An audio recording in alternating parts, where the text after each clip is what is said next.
Hello বন্ধুরা, তোমরা সবাই কেমন আছো? আশা করি তোমরা সবাই ভালো আছো। আমি যাবো এখন স্কুলে। তো গাইজ এখানে দেখতে পাচ্ছ চারিদিককার মাঠের একদম সুন্দর একটা দৃশ্য। হ্যাঁ, তোমরা দেখো। তো বন্ধুরা, স্কুলে যাচ্ছিলাম কারণ আমাদের প্লাম্বিং বইটি দিতে হতো জমা। ওর জন্য আমরা চলে এলাম। এই দেখো স্কুলের সাইনবোর্ড, তারপরে এই রাস্তা নতুন করেছে, এখান দিয়ে চলে যাচ্ছি।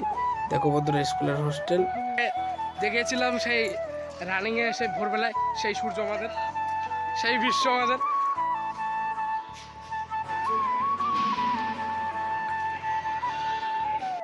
তো বন্ধুরা দেখো, এই এই স্কুলে আমাদের দুটো বড় বড় গাছ আছে। এটা দেখছো আম গাছ, আর এর পাশে আম গাছ একটি, আর সামনে একটি বকুল গাছ। ওই বকুলের পাশে দিয়ে আমরা কত বাঁশি বাজিয়েছি। তো বন্ধুরা, আমি এখন স্কুল থেকে চলে আসলাম, আমি যাব এখন বাড়ি। তো বন্ধুরা, ভিডিওটা যদি ভালো লাগে তো অবশ্যই লাইক করে দিও, আর চ্যানেলে নতুন থাকলে সাবস্ক্রাইব করে দিও, যাতে পরের নতুন ভ্লগ ভিডিওগুলো যাতে পাওয়ার জন্য। টাটা।